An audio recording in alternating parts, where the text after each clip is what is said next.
Suddenly, I saw a drop in my verbal marks to single digits. I used to get 7s, 8s, 9s, and that used to be heart shattering. Quants being my favorite, that was a shocker because quants turned out to be the most difficult section across the three sections.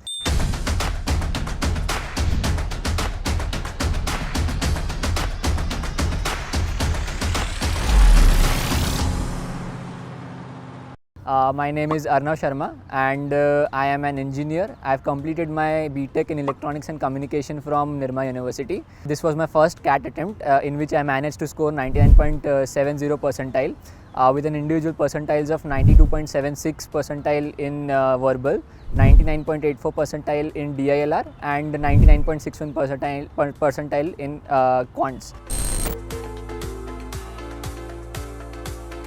Coming to why I wanted to pursue MBA, I had a gist of the technical background, but I wanted to explore options, and finance was something that I really found very intriguing. Looking onto that, I decided to pursue MBA in the very first attempt as well. I think my weakest section was verbal, and I was struggling a lot during my mocks as well to score well in verbal. To remedy that, I used to read Aeon essays, which would help me in comprehending better. And building upon that, I used to give a lot of reading comprehension mocks as well, so that I could attempt more questions and then analyze more onto them to see what all is going right for me and what all is going wrong for me.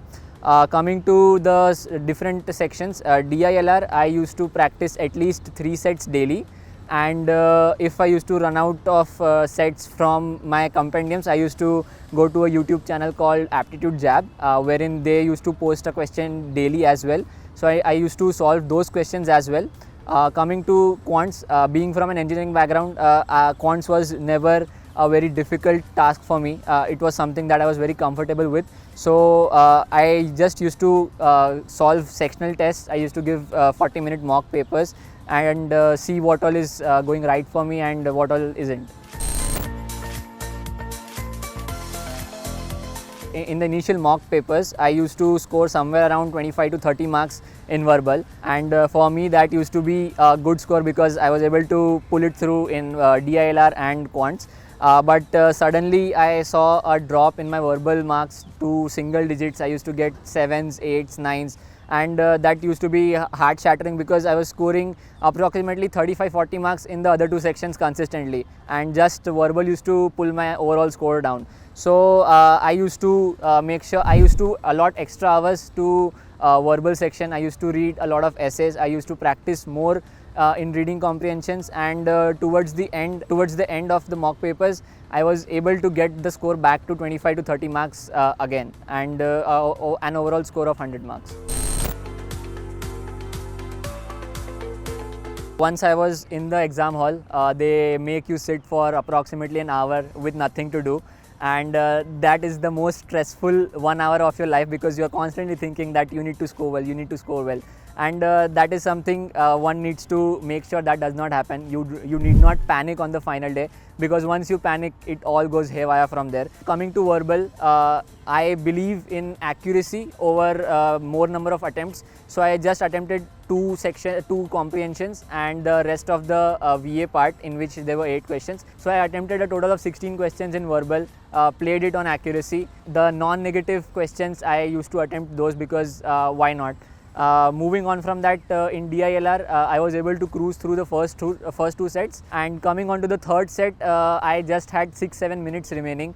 So I tried to maximize over there as well. So I was able to do 2 questions more over there. So I got a total of 12 attempts over there, score of 36. I did not have any accuracy issues in that.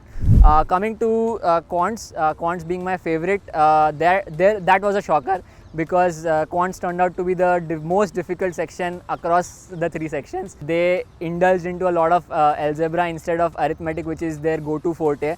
So that was the googly on the day. Preparing for that, I made sure that I went through the paper first off to mark the questions which I knew that I'll be able to do it in one go.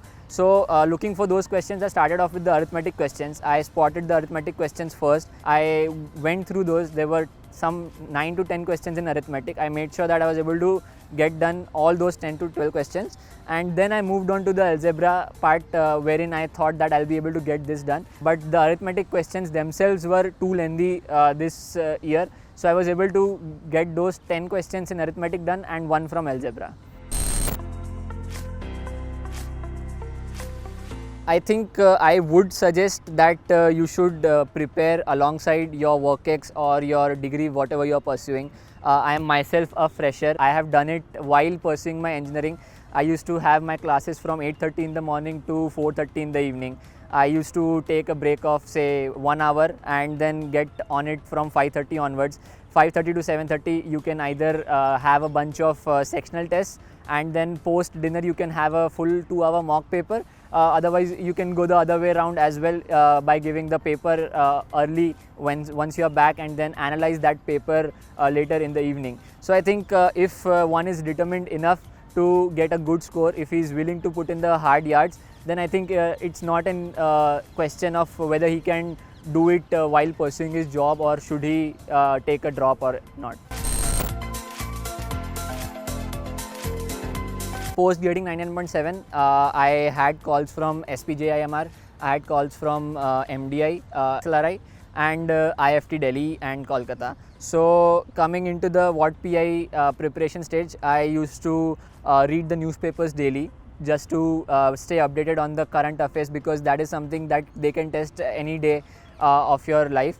And being a fresher, I went through all of my undergrad subjects, selected 2 of them which were my favorite, on which if they want to test, I'm able to answer each and every question that they throw at me. Apart from that, some industry trends were also being followed at that time, so I made sure that I'm up to date with those.